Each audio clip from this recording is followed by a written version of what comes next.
अस्सलाम वालेकुम। Scary stories में आप तमाम सुनने वालों को दिल की गहराइयों से खुश आमदीद कहता हूँ और उम्मीद करता हूँ कि तमाम सुनने वाले ठीक होंगे और खैरियत से होंगे। मैं हूँ आफताब अंसारी।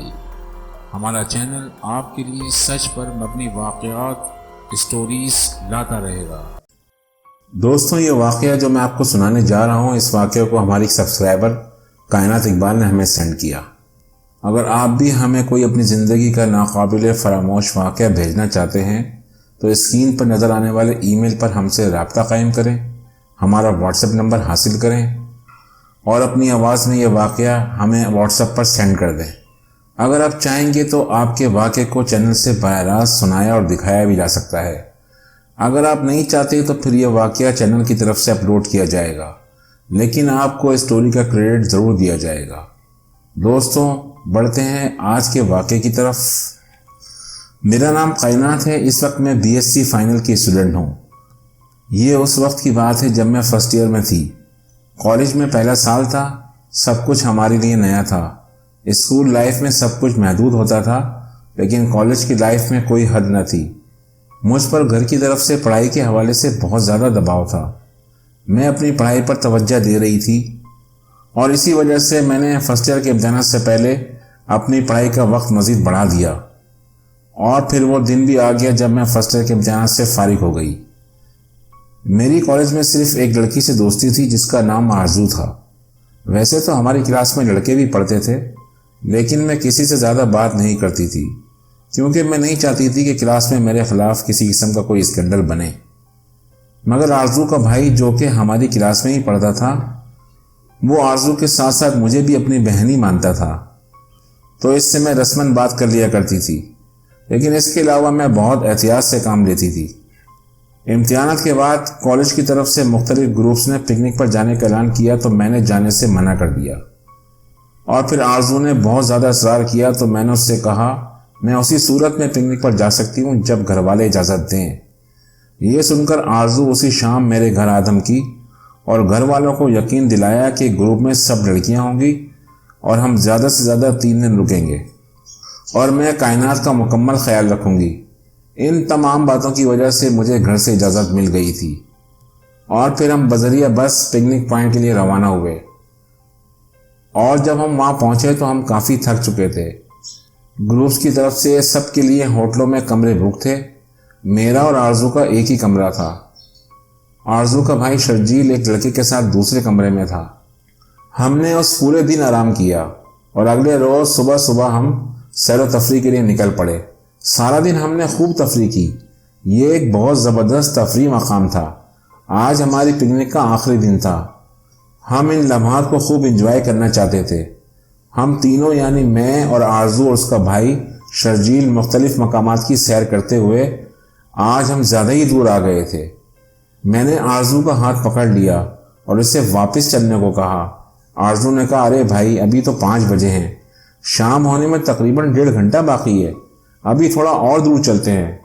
मैंने आरजू को बहुत समझाया लेकिन वो ना मानी और फिर शर्जील भी कहने लगा, आप परेशान ना हो, कुछ नहीं होगा। और फिर हम चलते चलते शायद ज़्यादा ही दूर आ गए थे तो आरजू भी घबरा गई और फिर वो पलट कर कहने लगी, बस अब बहुत हुआ, चलो वापस चलते हैं। हम लोग पलटकर जैसे ही कुछ दूर चले होंगे, अचानक आरजू ठोकर खाकर गिर गई। शायद कोई पत्थर था। आरजू के चेहरे पर तकलीफ की शिद्दत थी। गिरने की वजह से घुटने में चोट आई थी। मैंने हाथ रखकर उस जगह को सहलाया तो वो उठ खड़ी हुई, लेकिन वो बमुश्किल चल रही थी। और फिर वही हुआ जिसका डर था। शाम के साए गहरे होने लगे और दूसरी तरफ आरजू से चलना मुश्किल हो रहा था। वो बार बार बैठ रही थी। उसको कभी मैं और कभी शर्जील सहारा देकर चला रहा था। और कुछ देर में जब मुकम्मल अंधेरा हो गया तो हम सब ने अपने मोबाइल की टॉर्च निकालकर जला ली। लेकिन अब हम रास्ता भटक चुके थे। किसी को कुछ याद नहीं था कि हम किस सिम से इस जानिब आए थे, लेकिन बहरहाल हमने हिम्मत नहीं हारी और अंदाजे से चलने लगे। मैं आरजू के साथ चल रही थी जबकि शर्जील हमारे पीछे पीछे आ रहा था। और कुछ देर बाद उम्मीद की किरण जागी और सामने दूर एक रोशनी नजर आ रही थी। फिर हम इस रोशनी की तरफ चल दिए और फिर जो ही हम इस रोशनी के करीब पहुंचे तो हम हैरान रह गए। ये एक खस्ता हाल घर था जो काफ़ी बोसीदा और जगह जगह से टूट फूट का शिकार था। लकड़ी का एक पुराना दरवाज़ा था। एक दीवार पर बहुत ही खस्ता हाल टूटे फूटे बोर्ड पर सराय मेहरान 1920 लिखा हुआ था, यानी यह सराय 100 साल से भी ज़्यादा पुरानी थी।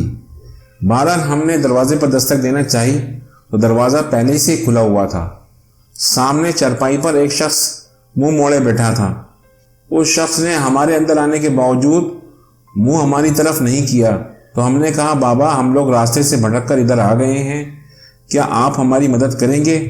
उस शख्स ने खरखराती आवाज़ में कहा, मैं तुम्हारा ही इंतज़ार कर रहा था। उस शख्स की बात सुनकर हम चौंक गए। बाबा आपको कैसे पता चला कि हम आने वाले हैं? बाबा ने कहा, यहाँ सिर्फ भटके हुए लोग ही आते हैं, वरना जंगल में लोगों का क्या काम। जाओ उस कमरे में सो जाओ। उसने एक कमरे की तरफ इशारा करते हुए कहा, मैं सुबह तुम्हें रास्ता बता दूंगा। हम लोग उस शख्स के बताए हुए कमरे में दाखिल हुए तो एक लम्हे के लिए हमारे सर में दर्द हो गया। यहाँ पर एक अजीब व गरीब किस्म की नागवार बू थी, जैसे कुछ देर पहले ही गोश्त को जलाया गया हो। कमरे में गुप अंधेरा था। हमने टॉर्च जलाई तो हमारी चीख निकल गई। कमरे में जानवरों के पंजर पड़े थे और कुछ काकरोच इधर उधर घूम रहे थे। मैंने आरजू शर्जील से कहा, मेरा तो इस माहौल में सोना मुमकिन नहीं, तुम लोग सो जाओ। और फिर एक तख्त पर शर्जील और आरजू लेट गए। मैं टूटी हुई कुर्सी पर बैठ गई। फिर ना जाने कब मेरी आंख लग गई और जब आंख खुली तो तख्त पर ना आरजू थी ना शर्जील। मैं घबराकर उठी और दबे पांव चलकर मैंने दरवाजे से झांका तो मेरी खौफ से आंखें फटी की फटी रह गईं। वो शख्स जो मुंह मोड़े बैठा था, उसका चेहरा बहुत ही भयानक था। वो शर्जील और आरजू पर झुका हुआ था। मेरा जहन माऊफ हो चुका था। मैं चुपके से दबे पांव वापस कमरे में आई और मैंने कमरे के दूसरे दरवाजे को धक्का दिया तो वो सिर्फ थोड़ा सा ही खुल पाया, लेकिन उसके साथ आवाज़ ही पैदा हो गई और आवाज़ सुनते ही उस शख्स ने एक ज़ोरदार चीख मारी और कमरे में दाखिल हुआ। मैं फ़ौरन उस दरवाजे से निकली और भाग खड़ी हुई। शायद ही ज़िंदगी में मैं इतना भागी हूँ। मैं मुसलसल भाग रही थी। फिर भागते भागते मेरी टांगें शल हो गईं, लेकिन उसके बावजूद मैं भागती रही और फिर किसी चीज़ से टकराकर गिर पड़ी और बेहोश हो गई। जब आँख खुली तो सुबह हो चुकी थी और मैं उसी जगह मौजूद थी जहाँ पर मैं रात को गिर पड़ी थी। मैंने उठकर फिर दोबारा दौड़ लगा दी और फिर दौड़ते दौड़ते मुझे फिर कुछ दूर आबादी के आसार नज़र आए तो मैंने खुदा का शुक्र अदा किया। और जब मैं गांव पहुंची तो वहाँ लोगों को मैंने सारा वाक़या सुनाया। उन्होंने कहा, सराय तो कई सालों से बंद पड़ी है। और फिर गांव वालों ने पुलिस को मतला किया और फिर मैं पुलिस के हमरा उस जगह पहुंची तो वहाँ से शर्जील और आरजू ज़ख्मी हालत में मिल गए। अगर शायद ज़रा सी भी देर हो जाती तो वो दोनों की मौत यकीनी थी, क्योंकि खून काफ़ी बह चुका था। दोनों को पुलिस ने अस्पताल मुंतकिल किया और मेरा बयान लेकर मुझे छोड़ दिया।